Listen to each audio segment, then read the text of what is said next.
Okay. All right. Welcome to the Regional Flood Planning Group meeting. Kendall, could you call the roll, please? Yes, sir. We'll start with Brian Yanta. Here. Thank you. Dave Wegman. I'm here. Thank you. Derek Bays. Here. Thank you. Doris Cooksey.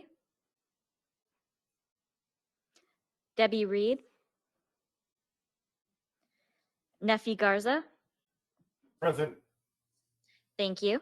Kara Tackett. Present. Thank you. Robert Reyna. Present. Thank you. John Beasley. Suzanne Scott will just be one more minute. Jose Reyes. Here. Thank you.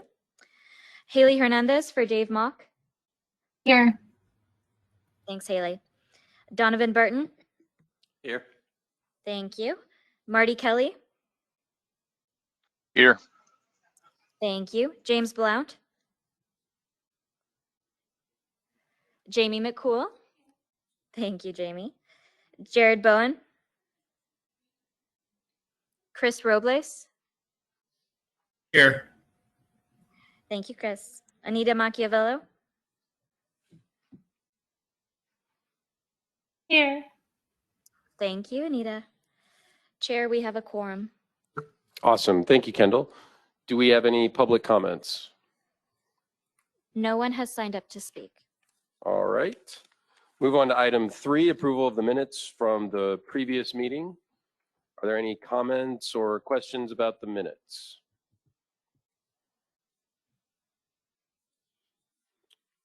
All right, hearing none, could I get a motion to approve? So moved, Dave Wegman. In a second. Second. All in favor, say aye. Aye. All right, thank you. Minutes are approved. Next item is communications from TWDB. Anita? Hello, everyone. I just have one friendly reminder that the RFPG must request to use the funding under Task 13 to enhance the amended regional flood plan, primarily based on new information unrelated to the data and information gathered and generated under Task 12 upon email or written approval from TWDB. And that is all I have. All right, thanks, Anita. Any questions for Anita?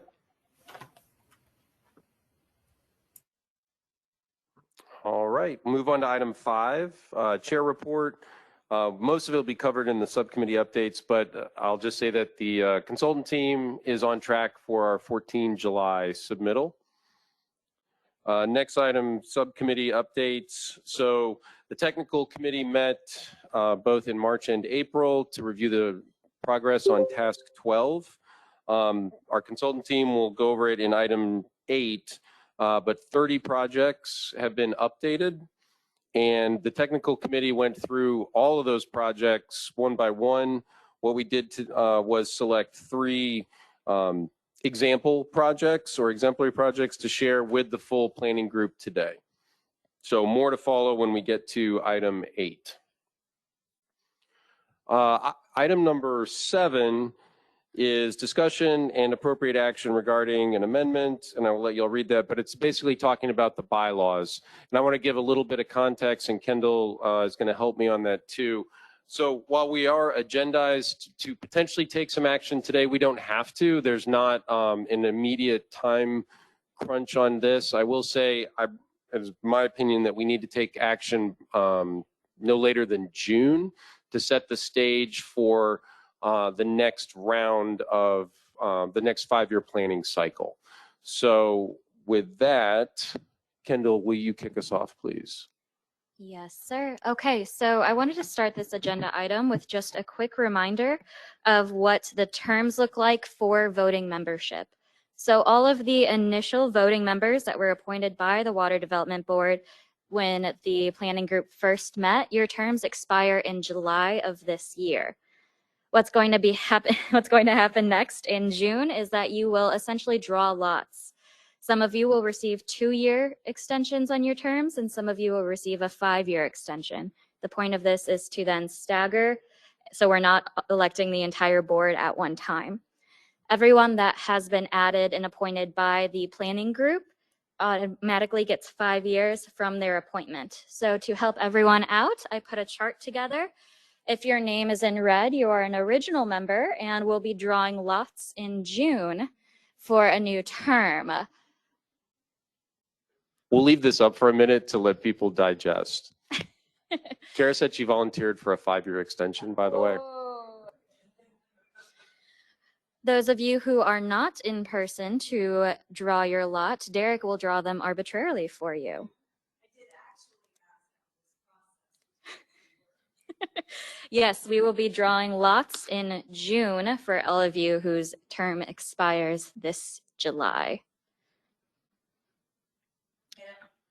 And I guess, Kendall, this is the opportunity for anyone who does not wish to continue to serve to give notice before then so that we can advertise for new appointees.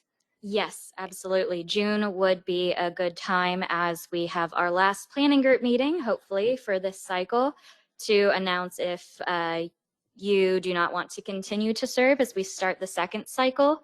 I will also put an agenda item asking for authorization to solicit for any vacancies in September in case people between June and August, let's say, decide that they do want to resign from the planning group.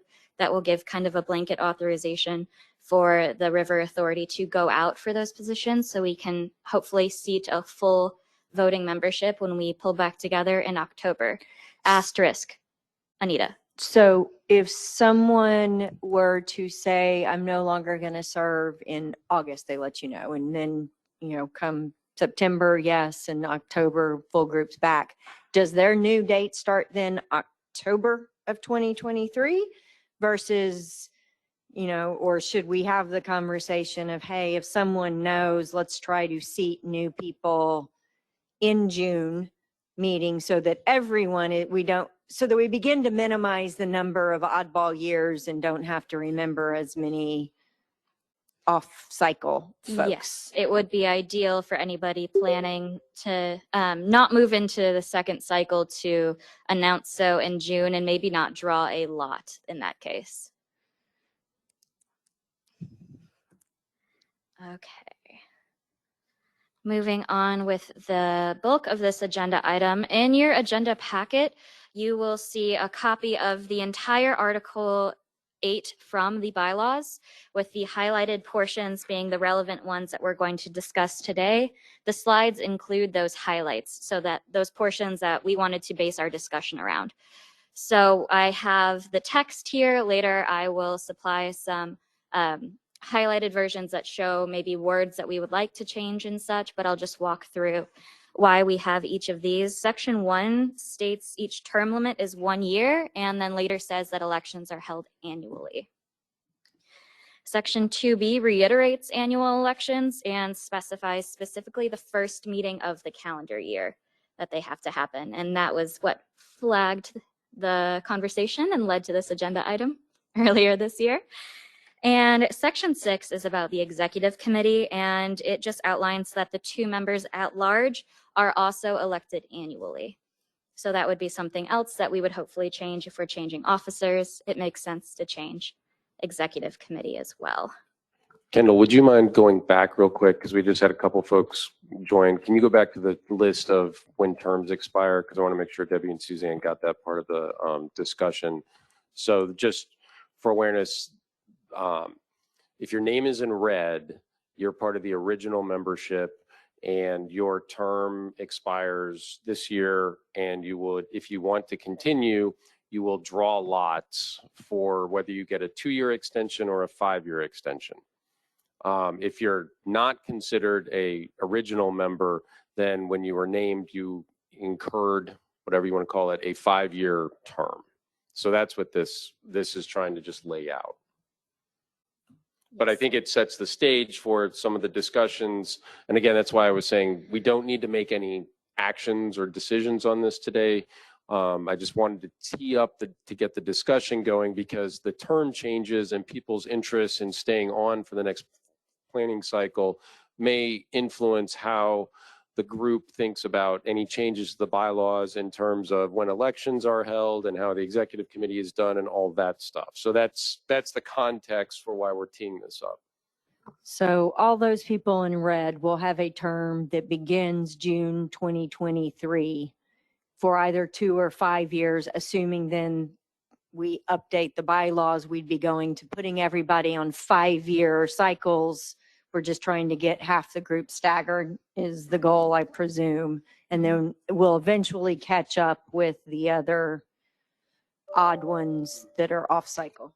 Yes, and so the 5-year term actually isn't one of the items up for discussion today. That's the voting membership terms.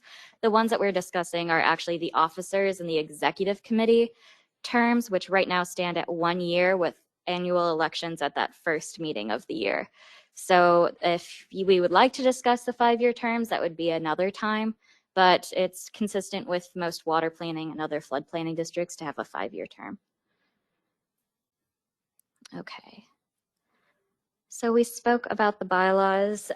These next 3 slides really identify the restrictive language in each section that can be replaced if consensus is reached at. So I'd like to propose that you guys discuss when elections should be held, how often elections should be held, and based off of that discussion, it will yield a officer term. So that's what I present to you guys for discussion today. And I'll tee it up a little bit. I don't have a strong opinion really either way on this. I know, having to do the election in October and then we did it again in February was awkward. I don't know if we can ever totally prevent some of those situations based on if somebody, chooses to step down or do something different. But we thought, this would be a good opportunity.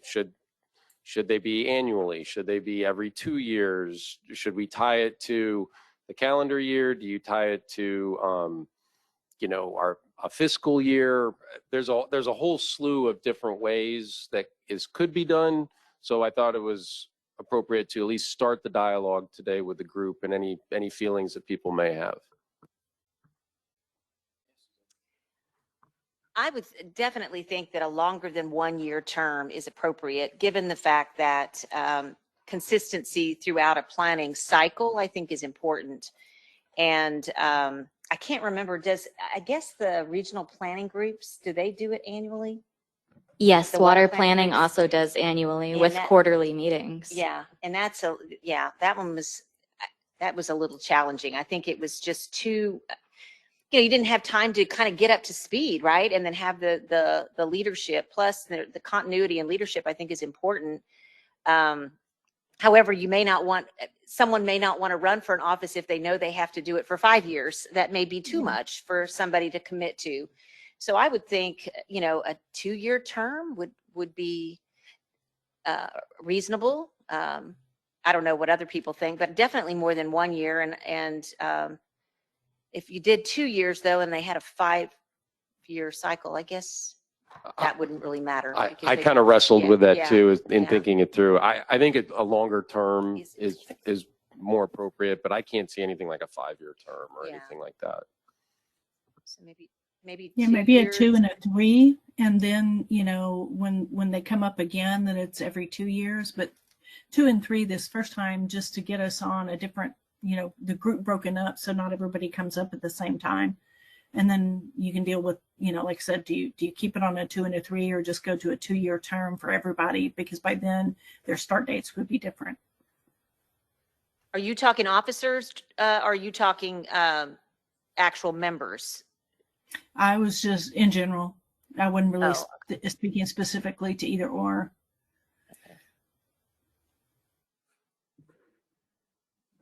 I was just wondering if there's some way of going back and looking at the calendar and the milestones that we have on the project, and maybe lining some redos that would be appropriate for those times. Because it's tough when you're in the middle of a milestone or going, and then all of a sudden you want to change. You may change. Mhm. So Yeah. yes, bringing closure. Yeah, I think that's consistent with the last time we had elections, we didn't want to mix things up and, right when we're getting things started. And indeed, that may be the ideal time Debbie's right, that may be the ideal time to have an election, is that when there is already going to be some significant new step to be taken within the process after the old ones are done. Which would probably lend itself to sometime in the summer, based on at least how our past items have gone. Our major deliverable is due to TWDB in July. Our last major action, hopefully on that, will be in June. So it may lend itself in that way. One issue with that line of thinking is we don't have a good template yet, as this year was just a 3-year cycle, and there are no deliverable dates for the most part for the second cycle. Me too. The other thing is, I guess, I'm with Suzanne. 1 year, it doesn't give somebody enough time. We don't meet often enough if we're not in the middle of this for it to be, someone to get up to speed and not feel like, why did I do that? But if we're setting new terms for the original members, some at 2 years, how do we go beyond a 2-year term for an officer in this round? And because it rules one of them out, or they're sticking around, or they just can't fulfill the whole term of officer if we go longer than 2 years. And we don't necessarily have term limits so you could do 2-year terms with either you could set a limit, or you could just say 2-year terms without a term limit. And then the officers, if they're doing a good job and everyone feels confident in them, then they can continue. There would be no reason to not have that continuity, but it would give the opportunity, if the voting membership felt like the officers weren't fulfilling their duties or keeping us on track or doing those sorts of things, then you would have the opportunity to get rid of them. But I know, with the water planning cycle, I know that we had kept, Con was in there for a couple of cycles, and I know Evelyn was in there for a couple of cycles. So I was there for 1 full cycle, I think. So, but I had to get reelected each time. But it was sort of that vote of confidence from the group to say, yes, you're keeping things moving, or maybe it's time for a change. So that could be a way to be able to have that nice balance between having continuity, but also having the opportunity for the membership to give that sort of confidence or validation of the officer's performance. Any other thoughts, folks online? Neffy, you went through some of this. What's your thoughts? Well, for the leadership, I do agree with what you guys are saying, because it does take time to get up to speed. It does take time to understand what it is that we're trying to do. It's so complex that it does take time. So I do agree that 2 to 3 years is appropriate. As far as the overall, I'm still struggling a little bit with that. What do you mean? I don't quite understand with the overall. I meant, I guess, for the overall a seat at the planning group.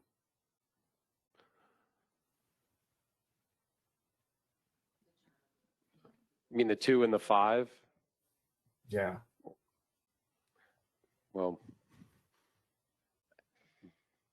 I don't think, is that something we can revisit, or is that? That would be something that if we wanted to revisit, we could do another day, the voting membership terms. Right now, we're talking about terms for officers and for the members at large of the executive committee. So I started this item with just a reminder as we approach the end of the cycle about everybody's voting membership term.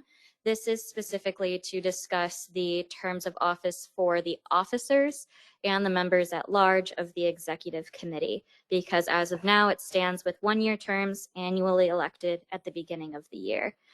And so it sounds like this group is focusing around 2 or 3-year terms while also battling the 5-year cycle length and figuring out how to fit that in that time frame.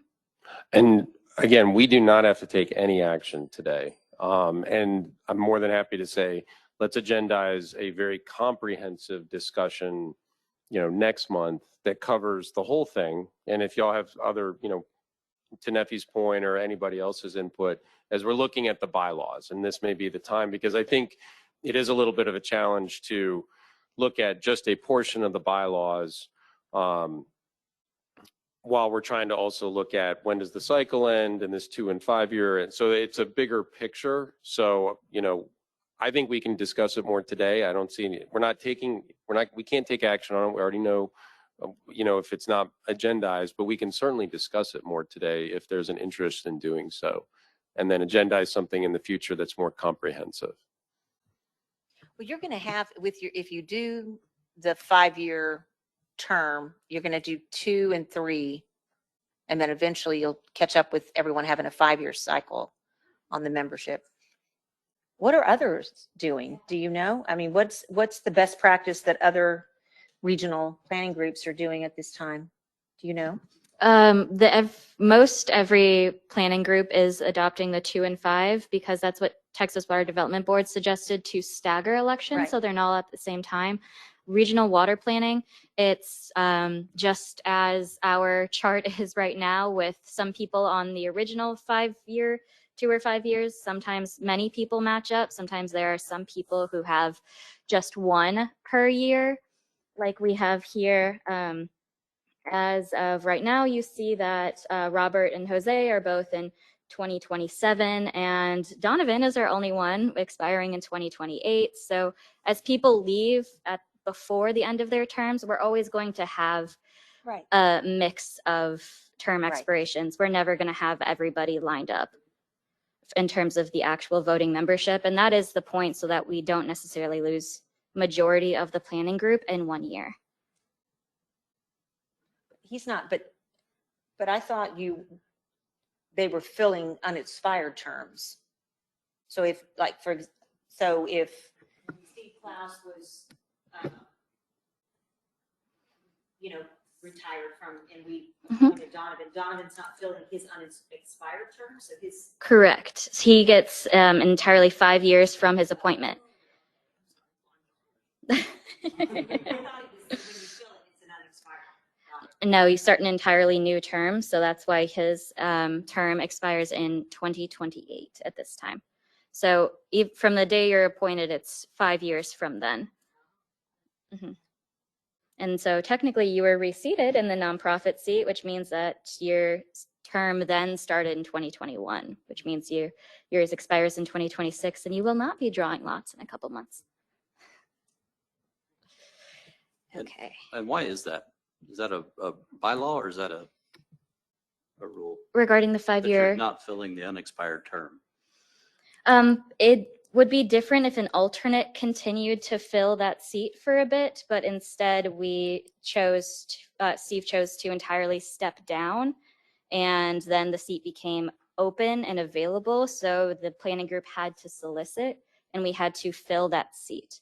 And so you're an entirely new member, although from the same organization as your seat's predecessor. And so that's an entirely new appointee, an entirely new term. And so that's in the bylaws. As soon you get 5 years as soon as you step onto the board. But that's the bylaws of this group? Yes, and it's Okay. consistent with Region L too. Mhm. Okay. Any other thoughts? My suggestion would be that, no action, and we do a more comprehensive item for discussion for review of the bylaws for next month's meeting that covers this. And if you have specific thoughts on something, please reach out to myself or Kendall in the interim that you want to make sure. But we will agendize it, I think, broadly enough that we can tackle most items. Most items, including voting membership terms, because that has been a central point of this discussion, or just about officer terms? I think both. Okay. And if we make no changes, then, no action needs to be taken, and it's totally fine. So Yeah, Debbie. Kendall, a quick question. you've got these slides up here, and do we have those with the kind of the scratched out parts that we're going to be addressing? No, this mirrors the highlighted portions in the agenda packet. These are what you see, these are the excerpts that are highlighted. What I did here is just mark the more restrictive terminology, like the Right. word annual here and the 1 calendar year. And so if we were to arrive at a decision-making point today, I would suggest working to replace those terms, specifically the one that limits 1 calendar year and annual elections. So that was just marking some of the language that we would want to maybe strike or replace, such as this one is the first meeting of each year specifically. And that would mean that we'd always have to take it up at the beginning of the calendar year.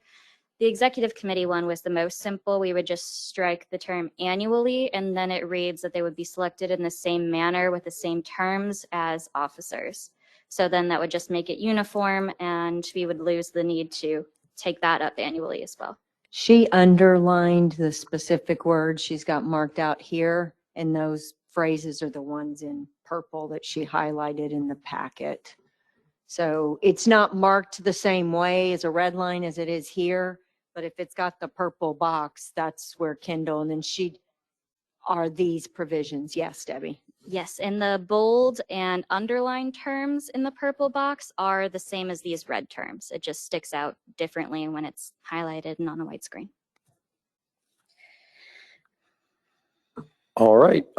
Thank you, everybody. So with that, we will move on to no action on item 7, and we will move on to item number 8, which is a presentation by our technical consultants regarding the task 12 schedule and progress. And as I stated in the summary, and I'm sure they're going to talk about it a little bit more, but the technical committee went through all of the projects based on the consultant recommendation and discussion in the technical committee. They've selected 3 different types of projects to go through in detail with the full group. And then we can answer any other questions or whatever may come up on the other projects that we didn't dive into the details on. But I didn't think the whole group wanted to go through 30 projects. You're welcome. All right, Ron, you got it? Thank you for that introduction, Derek. And yes, I'm sure not everyone wants to hear every detail of 30 projects. So just to kind of give you a count here, we looked at 30 projects and we've in front of you today, the packets that you've seen are 22 projects. There's 20 FMPs and 2 FMEs. So that's kind of that was kind of the packets that you've seen from Kendall that you've had an opportunity to review. It's those projects, the majority of those projects were on the list previously as FMEs. We've done what we needed to do to make those FMPs. Most of that was either developing a model, creating a BCA, all the inputs to check the box, all the boxes to make sure that we had all the information so they could be now included as FMPs. So they were on the list previously. We had approved them previously as FMEs. Now we're just going through the process of making them FMPs. And so just wanted to kind of put those in front of you. We put every one of them that we changed in front of the technical committee. And so they've seen that. And this is the way we've, the packets that you see are, the way we started that was, this region is very used to seeing the packets that come out every year with or every 5 years with the bond. So we stayed with the same bond packet. We did make some updates to make sure that it captured a little bit more detail on BCA and kind of the things that we wanted to highlight. But essentially these packets should give you the front quad sheet should give you a good example of the overview. This is where most people will stop looking. So this is we tried to capture as much information on that sheet as possible. And so as we go through that, if you have anything that you'd like to add, just make a note of that. But we're going to go through 3 projects, 3 of the projects that we highlighted from the group. The first will be an FMP that's a low water crossing And then we have one that's has some natural channel components and some different things that we can do there. And then the last one is an FME. And so we'll go through those. Once we go through those, you can ask any questions that we have. The list at the front shows all the projects, all the FMEs and FMPs that we went through. So if you have any questions on those. And Ludovine, would you like to present the Ron. first low water crossing? Ron, I had a quick question. So Yes. why these 3 projects? Are these just examples of all of them, or these 3 projects pertain a component of all the projects? They're a representative list, Robert, of what we did. And instead of making you go through all 30 projects today, we highlighted 3 projects that were representative of what we went through with the technical committee. And these 3 are just a kind of way to show you what we did. If there's any other projects in particular, we can pull those up on the screen if you have questions on those. Okay, no, that answers goes. Yeah, they're just examples. They're not like the 3 best projects or something like that. No, we didn't pick our favorites. Right. So you say 30, but there's just 22 listed here. We went through 30 of them, Suzanne. Some of them we didn't move forward with, or they're going to remain as FMPs, or we removed them. But the ones that we're going to move forward with, take them further into the next step, are these 22 here. So the other ones that you're not, they're still on the list. They're just, I guess, an FME or an FMS or something that they didn't move. They're still on the list. That is correct. There You were a didn't couple. remove them. There were a couple that are going to get removed. That we're talking with the sponsoring agency right now. That we thought we would either replace them with other projects that made more sense, or they were duplicates, or things of that nature. So as we went through this, we found some things, but those are we'll see that all in the overall list at the final. Okay. Yeah, Yeah, and that wasn't arbitrary. As a point of clarity, when the technical committee met, we spent, easily 2.5 hours or so going through these projects. And we really wanted to focus on the projects that we thought had a chance to really make an impact. And some of them just didn't feel impactful, or there wasn't enough thought given to the scope of them. And so, I mean, there was thought given to why this is 22 and not the 30 that we looked at. Yeah. There was at least one that the amount of work to get it from an FME to an FMP was far more than what's in their scope and standard for the others, so it'll stay as an E. So there were just some things that couldn't quite make it that narrowed the list. All right, let's dive in. So starting off with the Bear Bowling Way at Cibolo Creek Bridge. This is an example of a low water crossing that was upgraded. And so we'll start with the summary sheet, because this is really the overview of the project. And I'm going to go step by step and some of the decisions that was made in the technical group and why it looks the way it is. So you have the general information, your project name. This is to the top left, project name, FMP ID that will be populated once we start updating all of our geodatabase and implementing these projects into that data. So just note that. And then the project sponsor. So here we have, it's on the border of Bexar County and Guadalupe County. Then the project source. So here we identified the year that it was given, and this is mainly for the cost adjustments. And then also where we got it from. So here this was in conversations with Bexar County. That's why we put under Bexar County drainage needs. But in some other projects, they come from flood plan, from master plans and those packets. So next we go to the cost information. And so why we specified the year in the project source is because the Texas Water Development Board wants us to have it in year 2020. So we had to do some adjustments, either going into the future or going back in the past for that. And you can see under this section, I put cost using 2020 prices. And they're rounded up to the nearest thousands, which is also a requirement from the board. Next, we have the benefit cost analysis, the BCA section. And so this cost was in 2023. So we have that, we've explained that in the narrative, that the costs don't match up between these two cells. But this is where we're going to see all of the benefits from the project. And so here, this project specifically, we were raising the road out of the floodplain, and so it does not incur any damages in the project, in the post-project. And the BCA is 0.01. And we are still waiting on some clarification from the board on some BCAs, so you'll see in the packets, and we've explained that also in the narrative, which I'll get to next, that we still need to update those as we get the responses from the board. Following this section, we have the impact analysis. And so this is where we've recorded any kind of items that were removed from the floodplain because of the project. So because this is a low water crossing, we have the flooded road that was removed.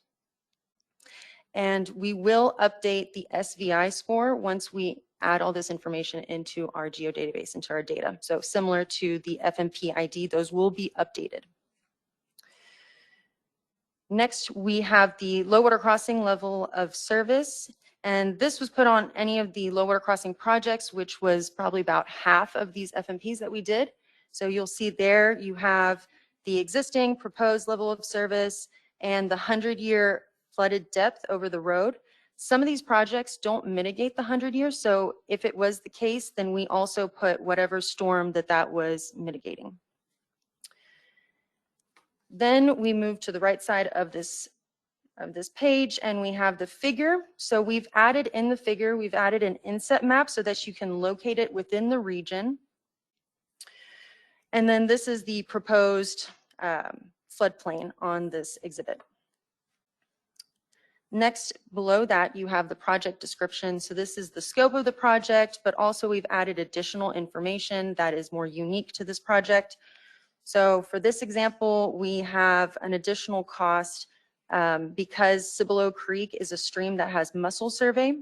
And so we've specified that we added in the cost $20,000 to account for that. Additionally, whenever we were studying this, we noticed that there was a big spill occurring upstream of this crossing, and that would need to be on the plan as an FME to study that further and find solutions for that. So that is the summary sheet. Did anyone have questions on this? All right, it's perfect.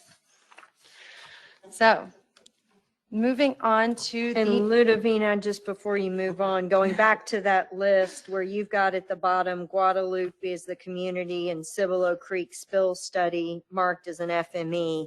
That's the FME that's been added as a result of evaluating this project. So when looking at this, they identified a spill, it's occurring with or without the improvements, but it's a separate independent. So that one was added at the bottom and in communication then back with that spill happens entirely in Guadalupe County, if I remember. So that's one where Bexar County was listed as the low water crossing project. They're communicating back to Guadalupe County of, hey, this is what we've identified. And are you interested in adding this as an FME? Just trying to look at this. You're saying that the low water crossing will take the road out of the floodplain, no structures, but the spill, are there structures in the spill? no, flooding? the structures are out, but this was something that we asked for the Texas Water Development Board. How do we assess the benefits from unflooded access? And so we did identify a school, a church, and then there was a tavern there, structures that had that flooded access on both sides, both the spill and the low water crossing. So the low water crossing upgrade would help them with that unflooded access, and that is accounted for in the BCA. But I think, Suzanne, there are some structures that are farther off into the spill the spill that's coming over the road farther. There are some structures that are in that, but that is not caused by the low water crossing at all. It's not. No, it was modeled in the model. It was modeled as one, and we got in there and we were like, well, we can't make a 3,000, 4,000 foot bridge. You know, what can we do? And became very apparent that the spill is causing all of the flooding you see in the overbank. It's just that there's right over Cibolo Creek, you wouldn't have the access.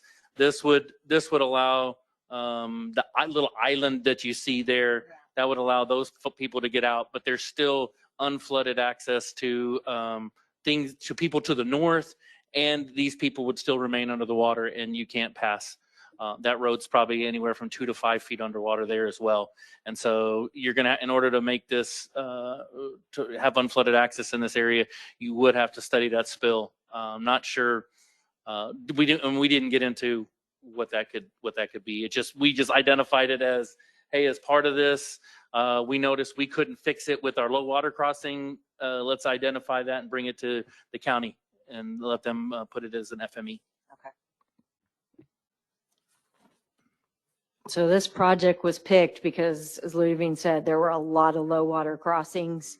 And this one of the nice things is it was also an example of oops, in identifying the solution for the crossing, it raised other items for consideration. So that was part of picking this project for the low water crossing. And the multiple jurisdictions, which are always problematic per, discussions with Dave. And so we thought this was a better avenue to try to get, funding from higher up to try to solve the problem, because it just is challenging when the two counties try to work together. Yes. All right. So moving on is the narrative, and this. Should we talk through that, or are we just? Yeah, let's do the narrative. There wasn't much changes on a narrative, but just to remind everyone what to look for on this. Yeah, this was supplemental to each one of the packets that we provided, that if you didn't get enough information on the quad sheet, you could dig in a little more. And this went into a little bit more depth.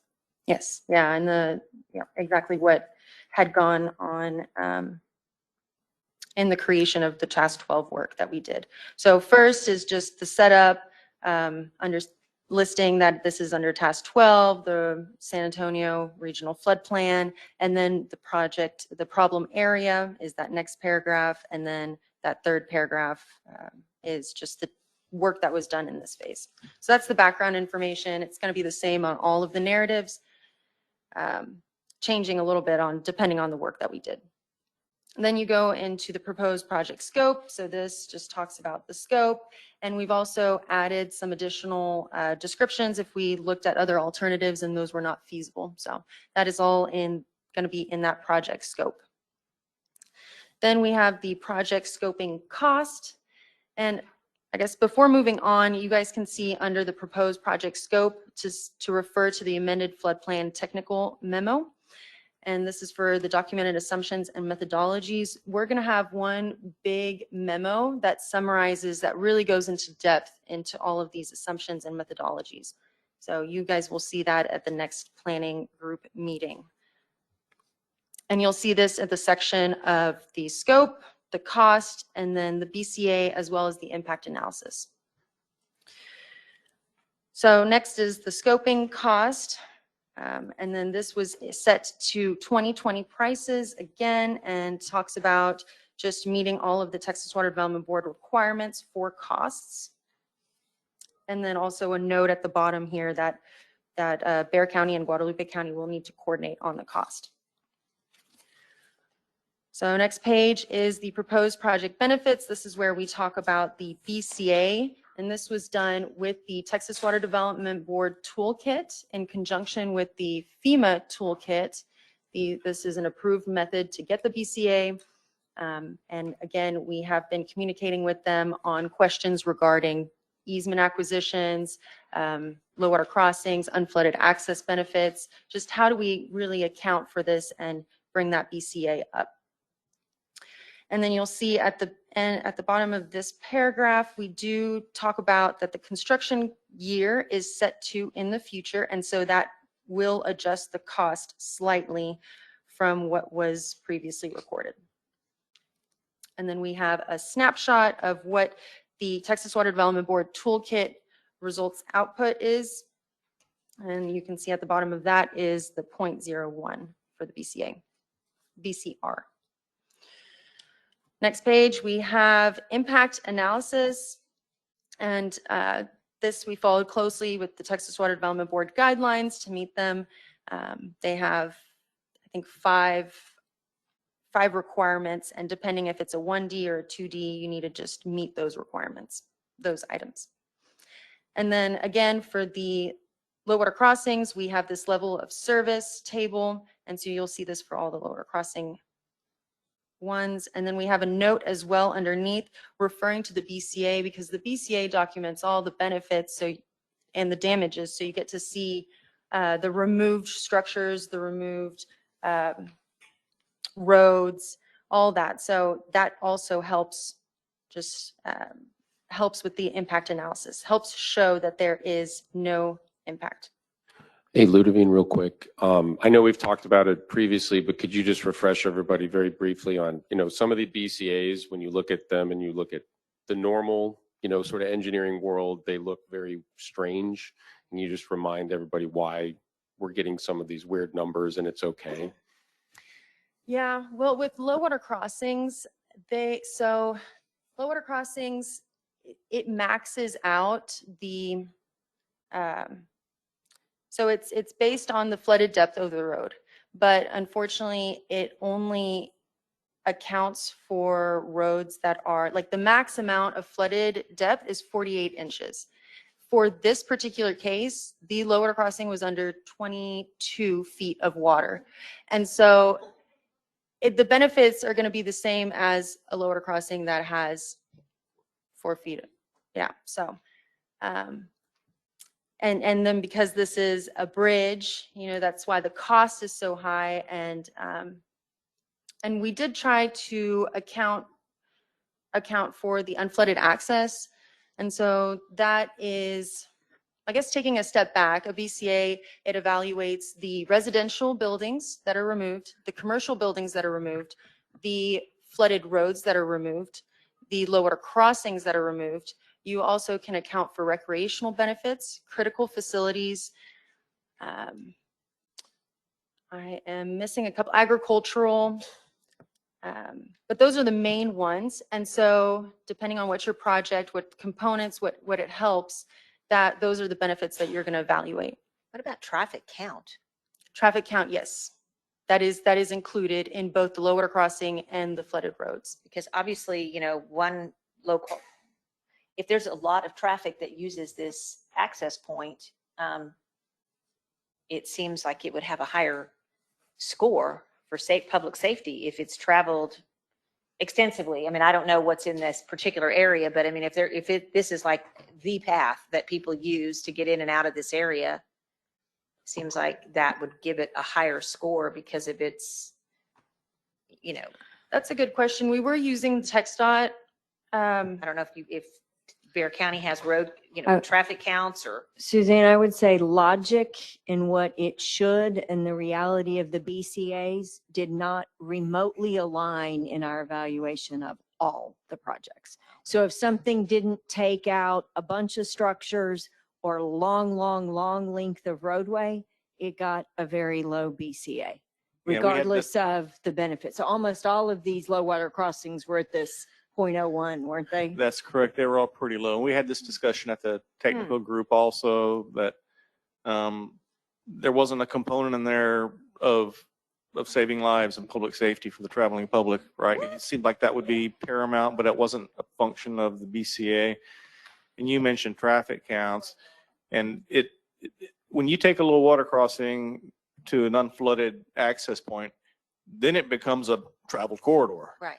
I mean, so because then people know that's there, and they will adjust their routes to utilize it. So, but I mean, that's by taking it up. I mean, in other words, you have a traffic count that would ever be able to use this to get safely in and out of wherever they were going. Yeah. Whereas today, they may you'd have to go project, around you'd have that. to project that. And so there's some, But don't you have daily counts of what during dry times, how often it's used?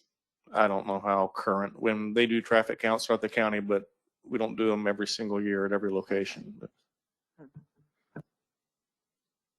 Yeah, I think it's good to note that for the planning group that we've raised a lot of questions on the BCA toolkit, and I think several other regions have done the same. I think the Water Development Board understands this. They're aware of this. You know, we've made a lot of comments on, you know, the fact that we don't think that we're getting to count some of the benefits for this. And that's why, if you look at the scoring that just came out and all that, the BCA has not been included to this point. I'm not saying that it's not going to be a part of getting funding. It hasn't been included to this point because I don't think we have a good handle on BCA being uniform for every project throughout the state and how do they account for all the benefits. So that's why it was left off. So we're trying to get there. We're checking the box, Suzanne, but and we're trying to get as many points as we can. And but unfortunately, the tool is what the tool is. I'm going to just take an aside for 5 minutes for the benefit of our new members, Donovan and Jose. I don't know how much you have looked at the website associated with this process and familiarize yourself with the acronyms and the stuff that we're talking about. I don't know, do y'all need an explanation or a quick, what's an FME, FMP, FMX, FMS that we're talking about? I mean, if it's. Yeah, so an FM, they're all flood mitigation, and then the P is flood mitigation project, and an E is flood mitigation evaluation, and an S is a flood mitigation strategy. And so we're mainly going to be looking at the P's and E's, which are the evaluations, and the projects, which are projects that are ready to go into the design phase or ready to be constructed. And then E's are still needing evaluation or missing pieces that are not meeting the exact requirements to be an FMP. And so the whole task 12 was to get these FMEs to the FMP status to meet those. So that's why we're checking these boxes off with these packets. So in other words, when we refer to all of them, we talk about FMXs. That way I don't have to say FMP, FME, FMS. And then when we're talking about them individually, P is for the projects. Projects are projects that are meet all the requirements, that are basically shovel ready, ready design, ready to get money. Evaluations are really you kind of got to think of it as the master plans and things that need more evaluation. And then there's a third one is a strategy, and that right now it's kind of, if it doesn't meet an FME or an FMP, it kind of goes into this box. But there's other things that can go into that. It's more policy changes and things of that nature. And public education.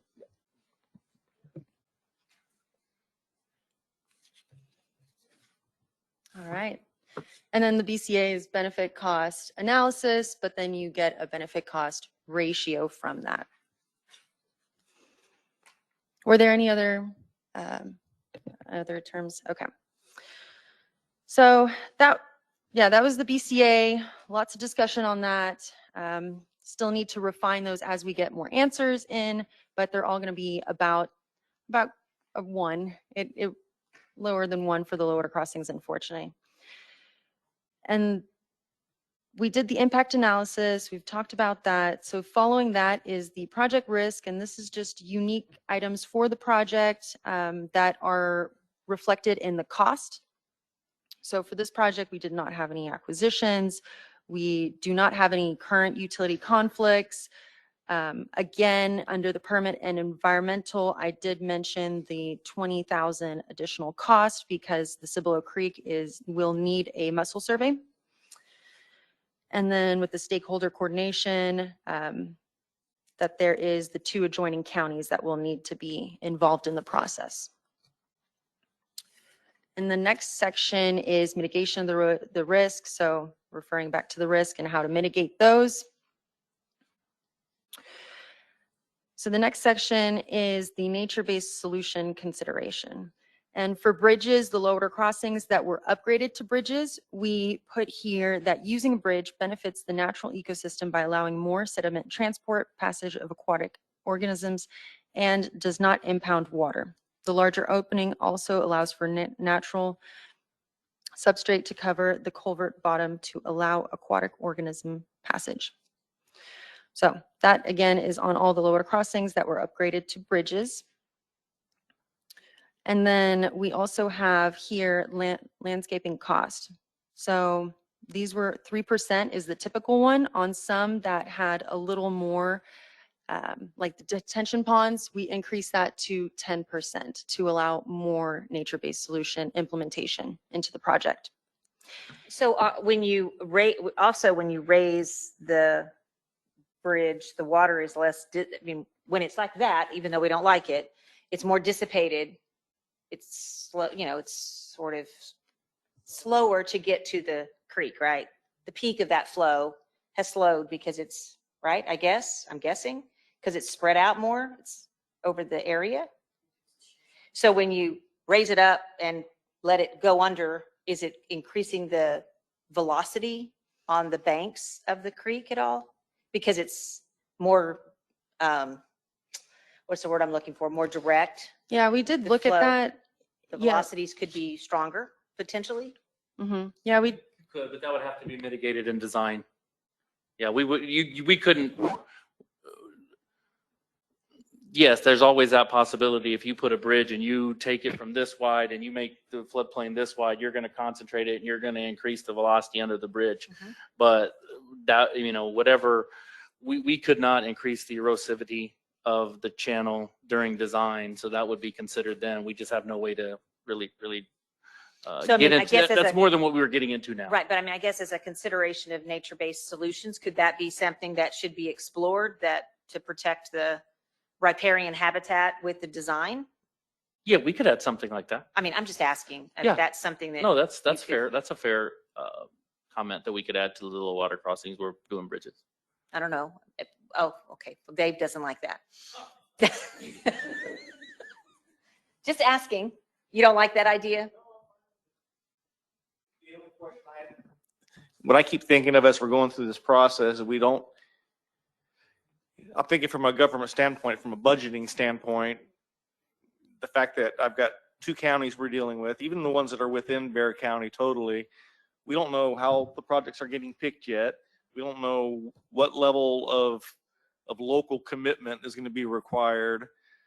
And so there's just so many unknowns here. So right now, all we can really do is just focus on projects, come up with the best we can, and hope for a path forward. And then I always have to smile when I start talking about putting these things to construction, because I'm 3 years into a 10-year capital program right now, and it would be having to create new stuff midstream, which could Well, happen. all I'm saying is just as a consideration. I mean, one of the things that, I mean, they're asking, that's one of the things they're asking for in this is so that if this was literally given to your design team or maybe into your scoping, you would say maybe one of the things, if it did get selected, one of the things you'd like to scope is to look at, you know, natural channel design alternatives, for example. No, that's consistent with most of our flood control initiatives anyway, so. And I think what we tried to do, we talked about this a lot in the technical committees. We tried to at least leave that door open for projects.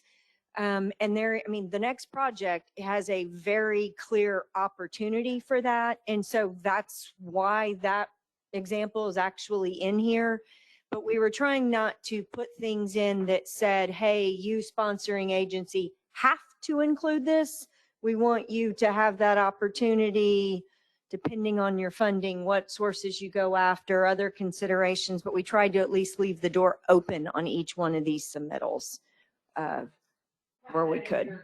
Suggesting here that this is a good thing for the, I mean, I'm not saying it's not a good thing, but it also could have, I mean, if you're saying there's a positive to nature-based solutions based on sediment transport, is what you're saying here. There is also the potential of higher velocities. So I would just suggest, if it's not gonna, it's just a suggestion, either one of these, is to look at natural channel design opportunities if it's appropriate, given the change of the velocities in the creek. What do we know right now about the scoring criteria? Still not a whole lot, Still comments. but you gave a lot of comments, didn't you? Well, heck yeah.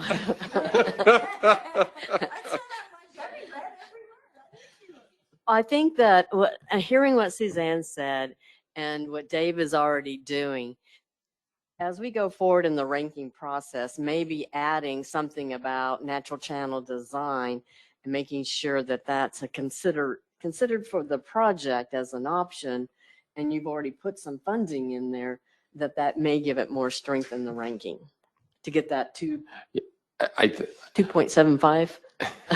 I think, without knowing the scoring criteria, I think I don't see any harm in adding in a little bit of verbiage to say that natural channel design, could be a possibility to consider. I don't see anything that's going to hurt anything. But I think depending on when the scoring or the evaluation criteria are finalized, then hopefully it's soon.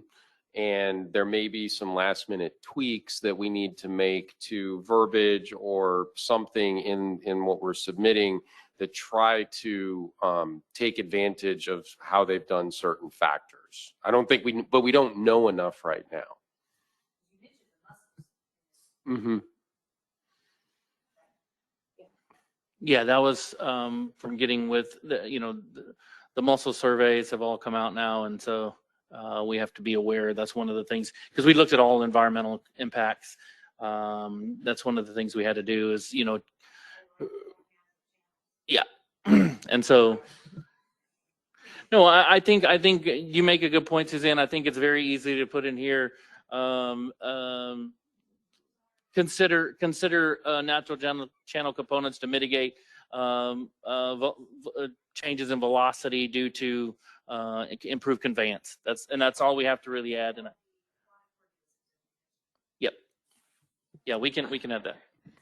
Consultant, one question about, remember in the proposed ranking, there was something about if you get credit for MBS, then your budget has to equal a certain amount. Do you remember what that was? It's in. Yeah. I was giving her. No, I don't know. I'm not sure what you're speaking of, Debbie, but we can look. Yeah, if I remember correctly, and a lot of water's gone under the bridge since I submitted my comments, but it seemed that a certain percent of MBS had to be required, percent of the budget had to be required in order to get that 2.75% that they were offering. And so, yeah, there's just, because you've written in here 3%. Okay, no, I remember. I don't remember because I remember there was it was depending on how it was scored. You got a 10, an 8, a 5, or a 3, depending on the budget. Yes, I don't remember. I remember what you're talking about because of the table. I don't remember how it broke down in the numbers. I could get that for you. Yeah, as part of the scoring, what Debbie was referring to is there's a table that comes through the matrix. The matrix is pretty complicated. You'll have to get into the scoring, and there's a memo out about how they did that. But how they actually gave it the points, whether it was get the full 10 points or they got 0 points, was based on did they have these components and to what level they had these components. And nature-based solutions was based on a percentage of the fee, where others were did you mitigate this many homes, or did you reduce the floodplain by this? How did you? So they had different scoring mechanisms for the way they did it. So Debbie, greater than 75% of the project costs got you a full 10. Yeah, got you the full 10 points. Greater than 50% got you 7 points. Greater than 25, 4. Less than 25 got you 1. Not available or left blank, 0.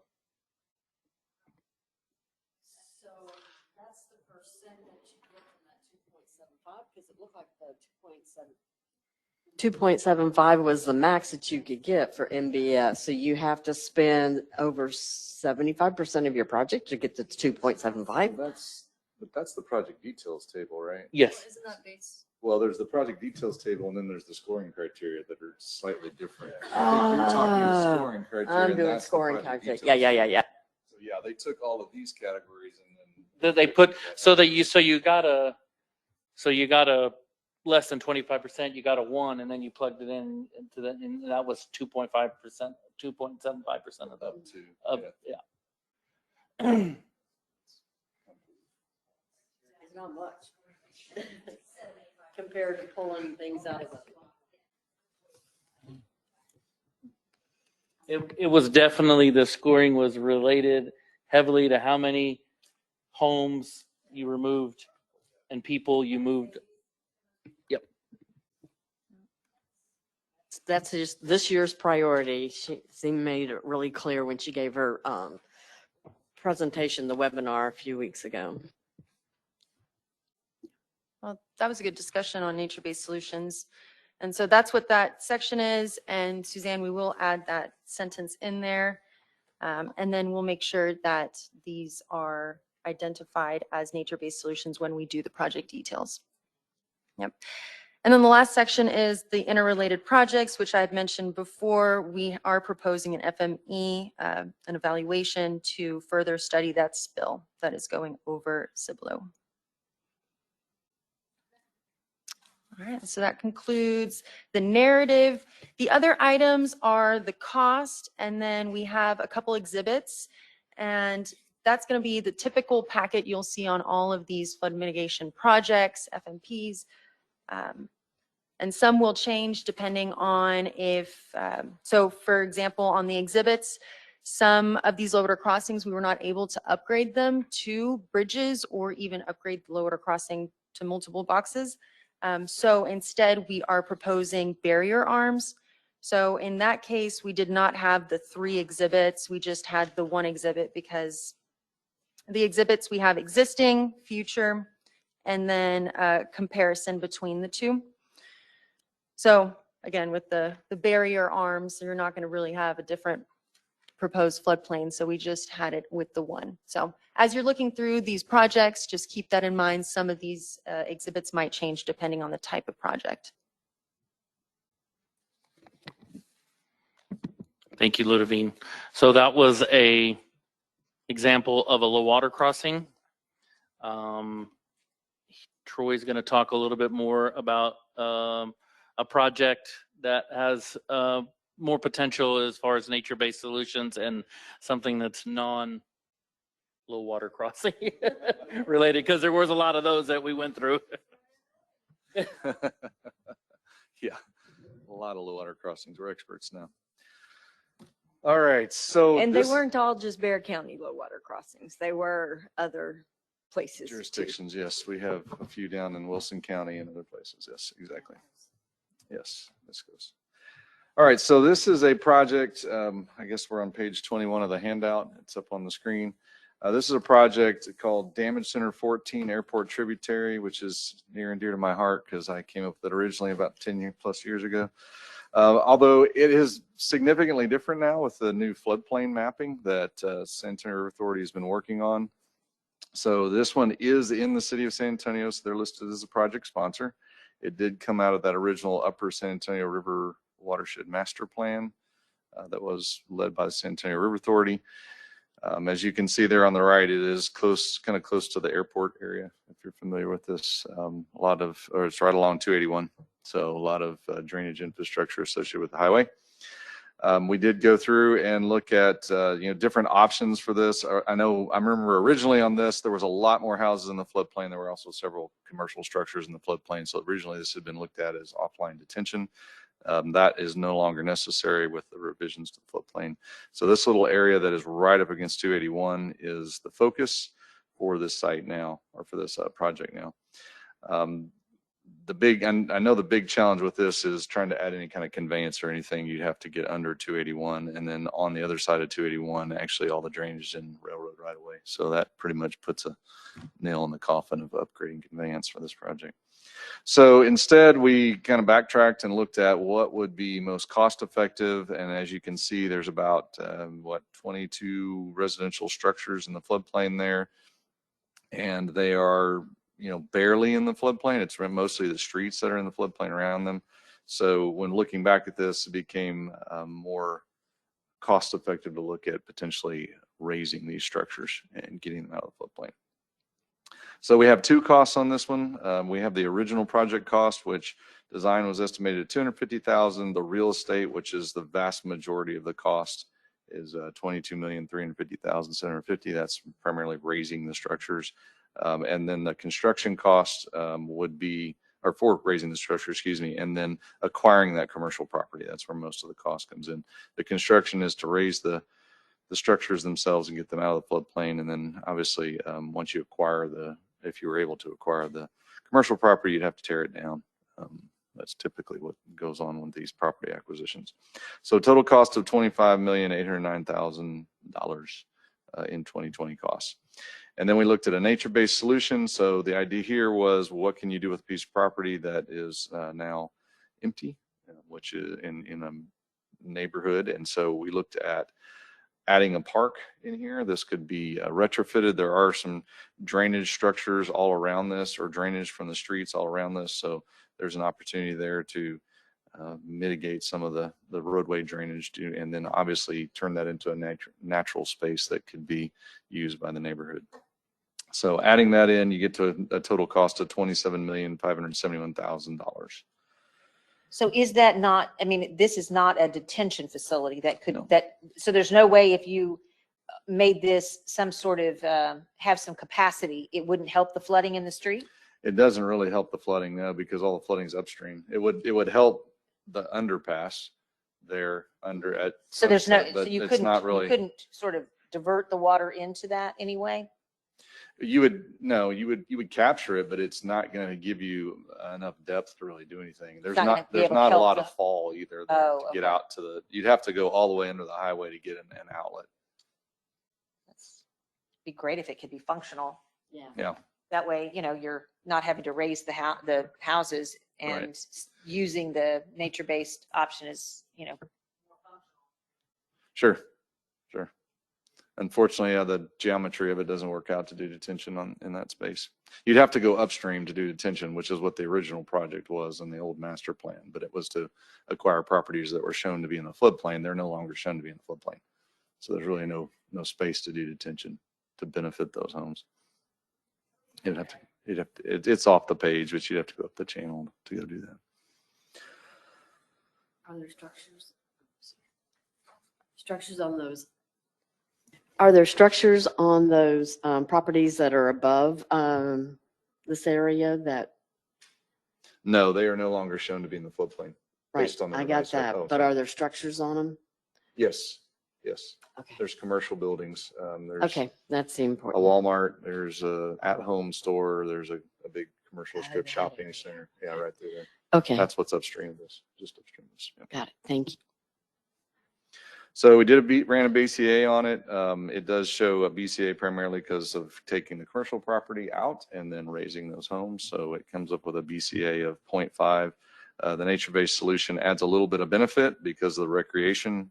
The details on that are on the following pages, but you basically end up with the same BCA of 0.5. And then for this one, because we are, removing structures or raising structures and getting them out of the floodplain, we would be removing those. The commercial property there, which is 15 individual storage buildings for the 50-year event. And then for the 100-year, we'd remove the 22 residential and 15 commercial properties. So that's the gist of it. So this is an opportunity. You got about 4 acres of land as what the commercial property is to divert water into it and provide some benefits to the local drainage. Provide benefit for water quality primarily for local drainage, surface drainage, because the textile roadway along there doesn't have any inlets, so it's all surface drainage right there.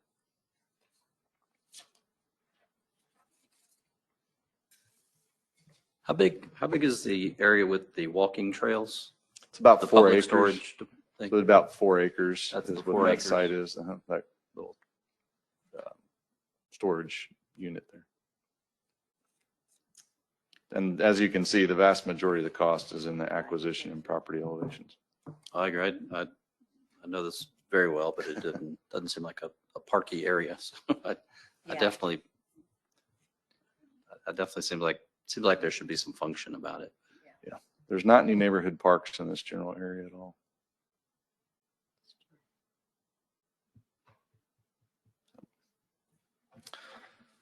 So then there's, again, more detail on the project description, but we pretty much already talked through it there. Again, the biggest change here is that new floodplain that shows dramatically less flooding just based on the revised hydrology. There haven't been any improvements to the storm drain system in this area in the last few years that would have changed it. We provided the project packet for the whole. The intent wasn't to go through it here again. We walked you through the first one to kind of show you what we had in the project packet. Yep. And so if there's other things that you'd want to see, now'd be the time, you could let us know on that. But So there's no pre and post project floodplain on Yeah. this one because we're not changing it. It's just simply getting houses out of the floodplain. Around the houses, it's 1 to 2 feet.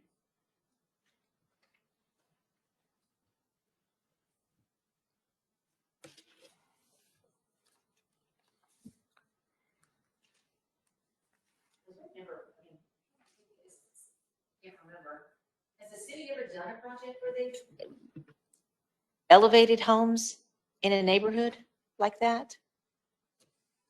I'm not sure if they. I mean, Neffy may know. He's on. Yeah, I've never heard of that. And Robert's on too, yeah. And Robert would know. I'm not aware of any. I think most everything's been buyouts that Yeah, have actually completely removed Right. property. Robert or Neffy, do y'all know, has the city ever done a home elevation program or project? Not that I can recall. Robert? Not that I know of either, no. That would have to be houses that were built on beams or elevated already, and but not with foundations. I'm just curious. I mean, I know in theory what you're proposing. I'm just wondering in practicality, would the city ever do this project? I think Would there they would ever be some do- challenges. I would think there would be some challenges in the code, in the city's code, to do that. We'd have to look at that carefully. Yeah, I don't want to, I get where this is an example, but I don't want to put a project forward for a sponsor that they would probably never do. And then it gets funded or it has a good, because I've just never heard of the city doing that, elevating homes. They either a buyout or they try to do, detention or underground, storm sewer systems or something. I don't know. I don't know. They're the sponsor. I'm not. I've never seen this type of project that the city has ever implemented before. Not to say it can't be done. It's just, I don't know if it's feasible with the code and all the other things that they would It's have been to done do. extensively, as you're probably aware, along in Houston area, Louisiana. East Coast, Louisiana. Oh, yeah. It's been done a I know it's been ton. done other places. I Yeah. just don't know if it's been done here before. It's expensive. It is expensive per house. Yeah. And usually what you kind of end up seeing is that the cost that you spend to raise a home is often more than the value of the home. So, but that's about the only thing you can do. You can't really tell somebody to go in and tear down their house and raise it. You can only bring the money to offer to raise it for them. I think one of the things that David brought up in the technical committee is by the time you do the buyouts and do the relocation for everybody and finding the homes and all those services you provide, that ends up being more costly than doing the raising the floodproofing the foundation.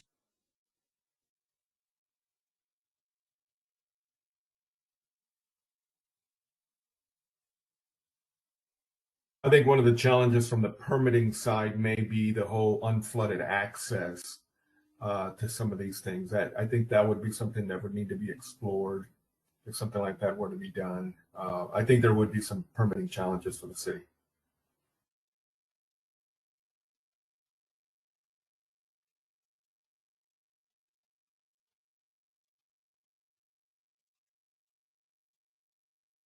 Thank you.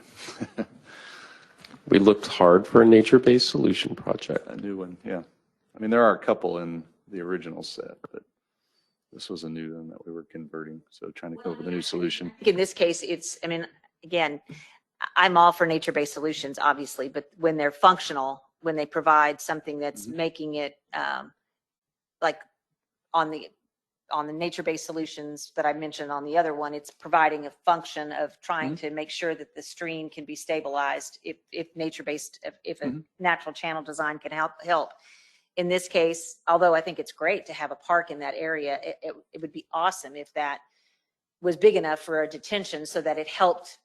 It's a nature-based solution that also is providing some function to the flooding in this case, and water quality being important as well. But I'm just not sure that if they're ranking this, they would see this as a integrated nature-based solution as it relates to the functionality of the project versus it being a amenity on the side, an additional cost rather than, and that's, I know. the more we can integrate it into the actual solution, the more chance these things would actually get funded and done because they're seeing as a benefit to the actual benefit of the project. One of the things, I know we haven't done much of it yet in San Antonio or most of Texas yet, is looking at dry weather flows. This ditch has water in it all the time. And there are dry weather flows that in some parts of the country, I've worked on a couple of them where they're actually going in and they are capturing those dry weather flows, and they would use a space like this park to actually treat that water and either recharge it or put it back into the stream after it's been cleaned up, or even just capture it and use it for irrigation within the park itself. And that does provide a definite water quality benefit. It obviously provides a water conservation benefit too. In most cases, that's been where there's an existing park rather than creating a new park. But that could be integrated in there. If the rest of the project makes sense, that is something that could be looked at. The challenge with trying to get enough water into this, if it was a detention basin, you're going to have some kind of diversion probably to bring water out of that channel. And there's just no right of way for it. So you'd probably end up buying 2 rows of houses just to get that all in anyway. And then you've kind of just said, well, yeah, you're right. All that doesn't work together. But definitely, you know, dry weather flows could be looked at if the park is feasible. That's a space to do some treatment, do some irrigation, reuse the water. Troy, they're using little package plants a lot in California now on these. They'll just use it for irrigation. would that get us the water supply points? No, because it's not considered a new, Unfortunately, no. Conservation is not considered a water supply under the guidelines. But a diversion, irrigation. Nope. I know it is. We know it has multi-benefits. We all recognize that, but the guidelines, the way that the guidelines are set up, it has to be more of a firm yield type of water supply that could a county or a community could count on. So I know we've tried. We've gotten very creative in the way we looked at these, but anyway. Yeah, Troy, I mean, I know we're not really supposed to go into too much detail on these projects, but I'm just curious because it says City San Antonio is a sponsoring partner, and I'd never heard of this before, at least a solution for it. So, but you're saying it can be done, and it's been done in Houston successfully. Just only $3 million to raise all those homes about a foot. I mean, that's pretty good. No, well, no, that doesn't. Well, yes, but the cost to raise the homes is still very much an estimate, and there's kind of some of the acquisition cost baked into that too, or baked into the cost of doing the raisings, because it's pretty expensive. You got to move somebody out of their home and do a lot of other things. But this is only, again, this is only a foot or two that we're raising. In a lot of other cases, those ones that are really expensive, they're raising them 10 feet or 12 feet. You basically have to, they actually figured out, I saw a presentation on it's cheaper just to rebuild the house at that point if you're going that much higher than to try to. Yeah, and then of course, Louisiana like is one of the great places they figured that out. Yeah, and then like Ned mentioned, there would be unflooded access issues too, so we probably have to raise the road and then raise the road and raise the houses. Right. Get everything out. Right. I mean, and why that? Why this option instead of just all buyouts and just to buy out the like you're doing the commercial voluntary buyouts for the residentials? Why didn't we look at that? I mean, what was that? Was that not an option? Like we couldn't do just straight buyout for residential? Well, yes, you could. It just because it wasn't flooded very much, and we're trying to, save housing in San Antonio and keep housing as much as possible. In this case, we felt like it was still a reasonable option because we're not having to raise it 10 feet or something like that. Right. But I guess that's a good question that Robert's raising is we're listing the city of San Antonio as the sponsor here. And so it might need to be a conversation specifically on this of which way would they prefer to see this listed in the That's why we're submittal? here. Yep, that's exactly what this is about. Yep. Or take it out completely. I mean, if the city says we don't want to sponsor it, nobody else wants to sponsor it, we can pull it off the list and put it into the list of ones that were not considered feasible. I mean, that's there's two tables, right? There's the list of the ones that were considered, and then there's the list of the ones that are recommended. And we can put it on either list. That was something we talked about. Was it the last technical committee? I think it was going back to the sponsors and kind of revisiting with them. Did they want these projects in? Have you had time to begin that discussion with folks yet, or where are we in that? We've started that. Some of these we've been in contact with people throughout. This is an example of one where it probably needs to go back to, now that it's flushed out as much as it is, it needs to go back to Robert's team and the city and go through. So the plan is to get initial buy off once as we get these done. We've done that with some. Dave's done a lot on that, on most of his, as y'all know. And so we're working through those. Yeah, and Ron, and did you have a of chance? course, I'm always open to the new ideas, but yeah, you're right. There are some projects we already know we want to probably take off. There's probably like 3, and then there's probably like 6 that we want to add back on too. So hopefully we'll be working on doing that, right? Just a question about if you were able to reach out to Poth on the Green Street that we looked at, including in their Riverwalk area. I think we've reached out a couple times, but as Troy was mentioning, they've been a challenge. The city of Poth has been a challenge to get to come back, but we're going to continue to push them. And I'll just note, we have about 30 minutes left. So a good discussion. I don't want to cut it short. We don't have to take any actions on these today too. That will be for a future one. This is just the briefing of how things are going.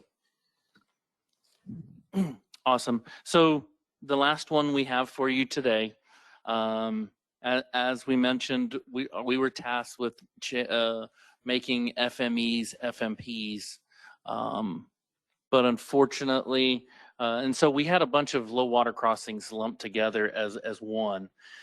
And so as we were going through those low water crossings, we noticed this one, and this was one that we're going to recommend to stay an FME because there's a lot of complicated things going on in this that I didn't think we could figure out with a simple little HEC-RAS model in the back of a napkin either. So, and just so you know, this is a high priority to the region. I think about a year ago, we had a death in this area where a mother drove off early one morning, didn't see the floodplain and kind of went off the road and was swept off. So we've had fatalities in this area. So didn't want to try to, we need to do this area due justice. And so we think that instead of trying to have a elevated intersection, or there's going to be a lot more that needs to be done here. And so a drainage master plan or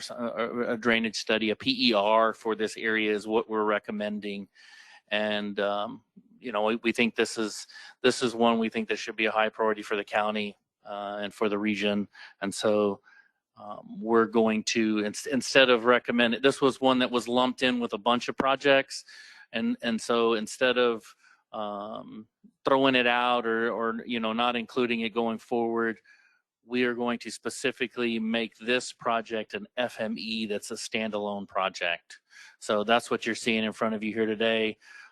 This was more, and we did a little bit of a summary sheet to show that we did that.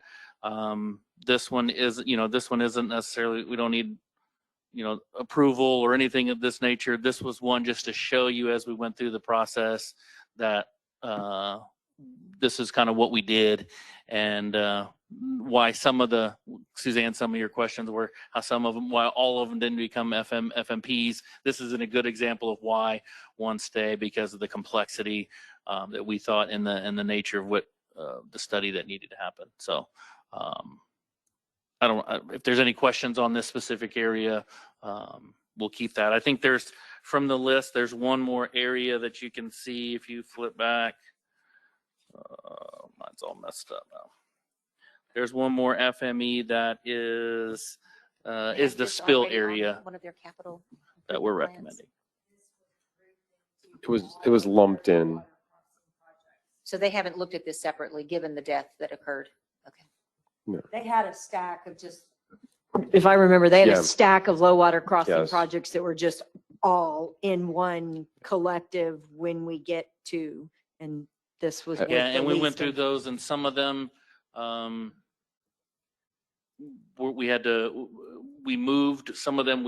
They had called one low water crossing. We separated them into two because it was a double crossing. Some of them didn't really, and some of them were, as you heard Ludovine, it really didn't make any sense to put a low water crossing. We put the barrier arms.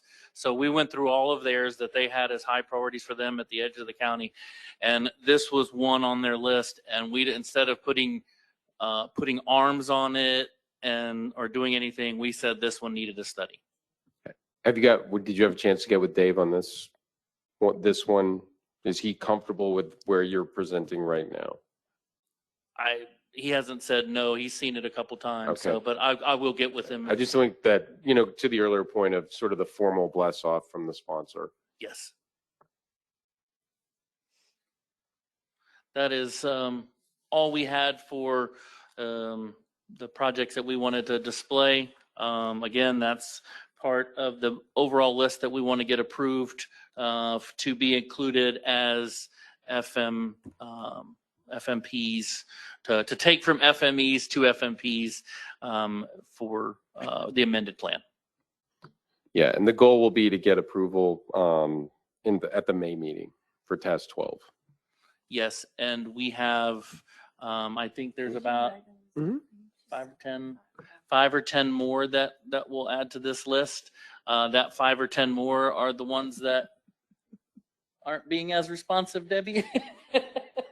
So we're still waiting on some. We may not get anything back, but as of right now, we sit at what did we say? 22.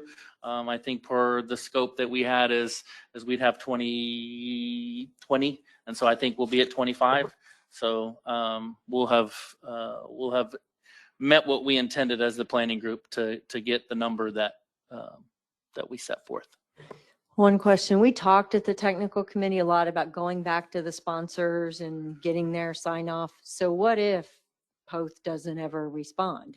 We did not talk about, do we think we should still submit it or pull it out? We didn't really talk about that. And so, I mean, that's a question I guess I'm throwing out to the group because the technical committee didn't really. Well, Kara, just one thing to also note to that. As a planning group, we didn't take anything off the list unless we just thought it wasn't feasible. Whether or not that we haven't taken it off unless the entity has said take it off. If we didn't get the information that we needed, our intent was to leave it as the FME, not necessarily. Although we did bring this one to the FMP, we'd probably take a chance on leaving it as the FMP. But if the ones that were waiting on information, if we don't get that information, we're just going to leave them FMEs and we'll go from there. The ones that we have, we probably will leave them unless y'all direct us otherwise. So, but there's only a handful of those that we haven't heard from. I mean, I really raised it just as the group of us all being cognizant of, there are some that aren't really from the sponsor. We've been able to identify them and added them. And are we all comfortable with keeping them in there? Submitted it as an FME, or they submitted it. You put it as an FME I based can't- on, It came off the master plan. They came out of the master Oh, plans. the So Sarah there's master quite a plan. few of them that came out of the Oh, Sarah okay. master. So that's how it was, Suzanne. You know, I mean, a lot of these came Got out of plans from other entities, and we're trying to help them out. So, And some of that was, remember, one of our kind of criteria was trying to identify more downstream Right, and of rural course. projects that, so it wasn't all San Antonio and Bexar Sure. County. And so that was where they pulled more from the master plan in those areas. Yeah, sure. Could Sarah be listed as a sponsor of an FME? And then if it moves into an FMP, it would, could, I mean, that I doesn't, mean, the county got, That gets, doesn't- I mean, that really, we doesn't- could talk to Wilson County about that it. doesn't 'cause they've been mandate that you do responsive, anything right? with it. It's just, if. We could, good point. We could also talk to Wilson County about it. They've been very responsive. And maybe we can get them. Yep, Yeah. and maybe they can help. That would be my Yeah. preference. Okay. We'll do that. Yeah. Really and truly, the only other, I think there's only a handful of other entities that we need to really speak to. One of them is on the phone, and we intend to get with him on several of the projects.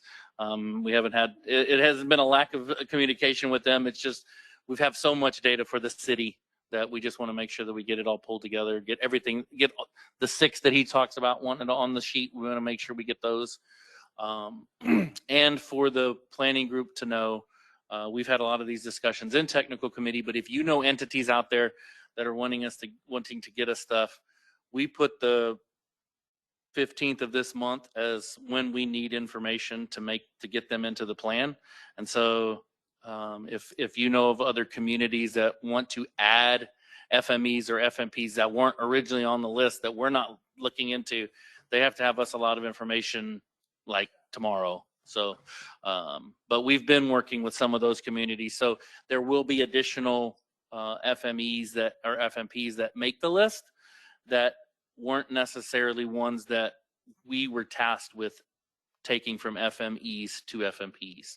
So you will see some additional that some communities that have done more work. And a great example is we think we're going to get some out of the Karnes County Texas Water Development Board 5th funding project. Their projects are going to be far enough along that they can put them into the plan. And so those are examples of things that are going to be added. But that information is not being developed by the consulting team. Yeah, I think we're trying to be as inclusive as we can, but there's just a certain pencils down point, and we're basically there. We're very close to there. You can work all weekend and get there, right? That was nice. That was nice. All right.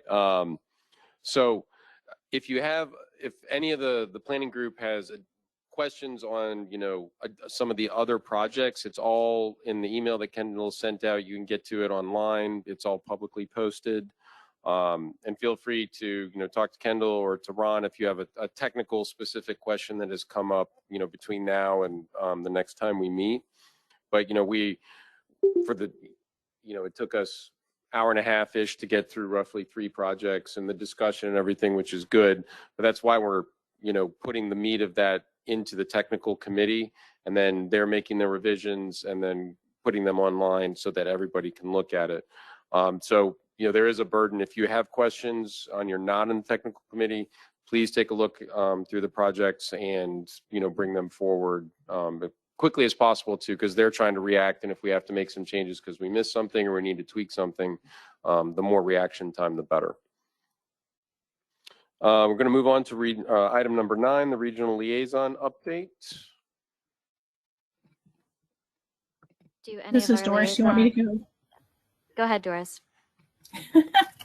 Hi, this is Doris. I'm the liaison for Region 11, Guadalupe. And so their last meeting, they don't have a technical committee. So, they were going through and editing the wording for their recommendations for all the FMXs and kind of updating that. So, it's a very lengthy meeting.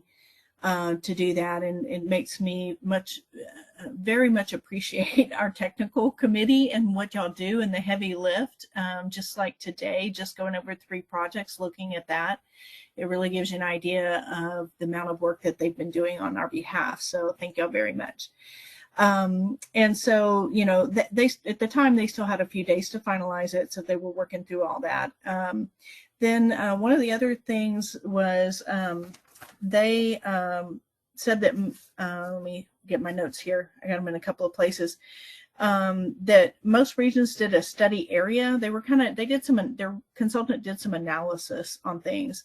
So they were saying that most regions did study areas versus a problem area. The projects tended to increase their rankings. And the decrease in the size of the polygons also seemed like they increased the score of some of their projects, their FMPs and things like that. So they were kind of going through that kind of analysis, and you know, they even went through where they ranked how these FMEs fell out. And so like the average FME ranking was between 577 to, you know, a score of 1,606. And we happened to be the one that fell in the last with the highest score. And Region 11 fell around number 10. It was kind of interesting when you looked at those regions on the map and where they fell. It seemed like more of them fell kind of, you know, north. I think only very far south, like around somewhere down around the Rio Grande area, seemed like they had a pretty good ranking. So maybe they have more water. Maybe that's why, I don't know. But anyway, it was just their analysis I thought was very interesting. Let's see. And then like FMSs, they were saying that like Region 11 fell, they had 5 that, you know, that when it was scored out, they tied as like number 8 on those. So it was just really interesting to see, and they were strategizing on what kind of things scored higher. And I'm not sure if this was available in the WebEx that the Water Development Board put on or not, but they were saying like 65% of the FMSs were based on structures, population, critical facilities, low water crossings, roads, farm and ranch areas in the FME area. 20% was based on structures, population that was removed from the 100-year floodplain. So about 20%. Only 5% were nature-based by cost, but they kind of took exception that 10% of them in the ranking was water supply benefit. And they're like, wait, water supply should be in another bucket. Not really sure why that, you know, comes into play for flood planning, but so it was very interesting just to see how they pulled all that out and put it together. The other thing is they were just debating, you know, future meetings. You know, they talked a little bit about, you know, that the elections were coming, and, you know, they were all in person. But, you know, there is some on the committee, there's folks that really want some virtual options because they drive long distances, or, you know, or they, some of the meetings are short. So they're debating, you know, really whether they should do virtual or, you know, and not stick strictly to in person. But they also discussed changing their meetings from quarterly after these next 2 meetings, because there's 2 more meetings in this planning cycle. And then after that, they're thinking, you know, you'll have 5 years. So maybe they'll finally go back to something more like a quarterly meeting. So that's all I had to report. All right, thank you.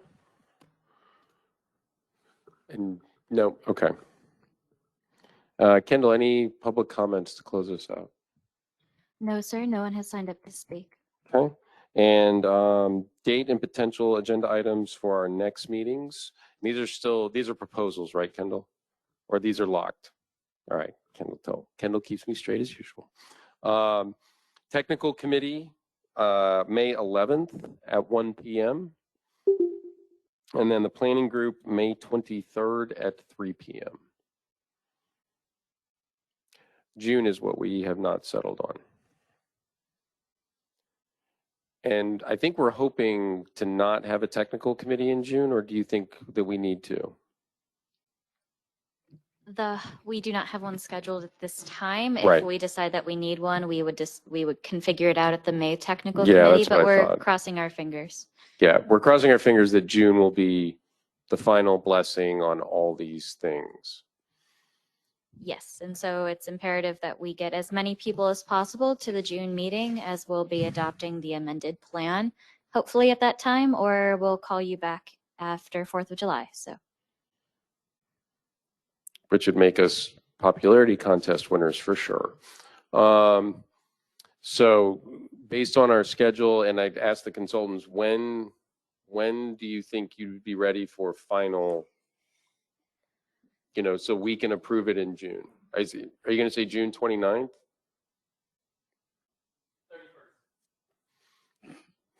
We need to have a calendar class for you. No, I think so. Kind of what we're going to be dealing with, and some input from y'all is we're going to provide and we don't have exact. Anita's supposed to get it to us soon. What we're submitting, so we don't know 100% what our final plan is to be submitted, but we're going to get that soon. But our assumptions right now is we're going to have approved in May the task 12, chapter 12, everything that's related to the FMXs. So what we're going to be doing in June is approving what we changed in the plan. So we know, of course, we're going to add a chapter 11, 12, and 13. So we know you'll see those for the first time, and then we will be updating.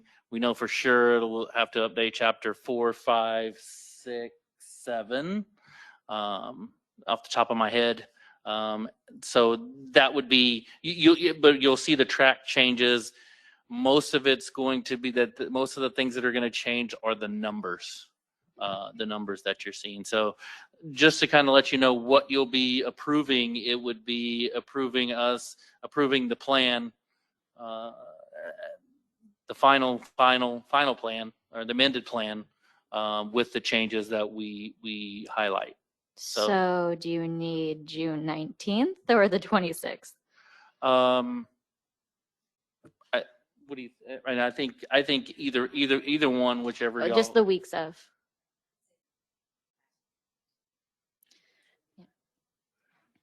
Suzanne, you're suggesting the week of the 26th? Well, you do. No, I agree. We can be ready for either one. I don't see it as the heavy lift is the May lift. So, very much so. So whatever works with the group. Obviously, we probably prefer the more time, but if we need to, we can bump up. So I'm with Suzanne. Let's, if everyone's good with that last week. I would say the 27th, just because the 4th of July is right following that after weekend.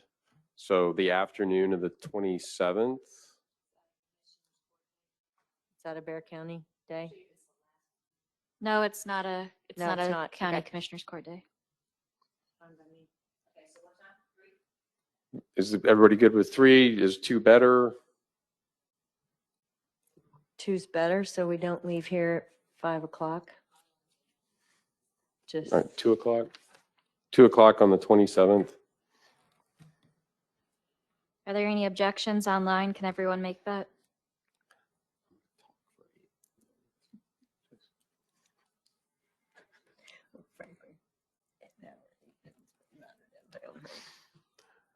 All right, so we're going to lock in 2 o'clock on the 27th. And if any other comments, we will make sure on the agenda for next group, the bylaws discussion items that we had earlier. All right, thank you, everybody. We are adjourned. No, I can just do it. No. Can I have a motion to adjourn, please? Suzanne? Second. All in favor? Aye. Done.